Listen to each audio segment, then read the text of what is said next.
Part 2 of making raspberry mead. In part 1 I showed you what ingredients go into making this mead, and shortly after batching I could see rapid fermentation. What's happening here is that the yeast are taking sugars from the honey and converting them into alcohol and CO2 gas. This goes on for a few weeks, and now it has slowed down. You can actually see that the dead yeast have fallen to the bottom. This means it's time to transfer the mead to a new vessel.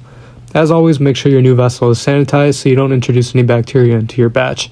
When transferring mead, it's important to not just pour it into a new vessel, since this can increase oxidation and potentially ruin your batch.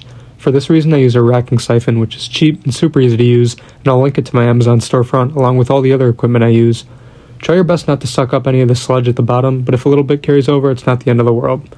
This whole process is referred to as racking your mead into secondary fermentation, and even though you might not see signs of fermentation, it's still slowly fermenting for another few weeks. For this reason, we want to add an airlock, since there could still be some CO2 produced, and we won't want to have that build up inside. At this point, we set it aside and let it age. I can't wait to bottle this batch, and if you want to see the final steps, make sure to come back.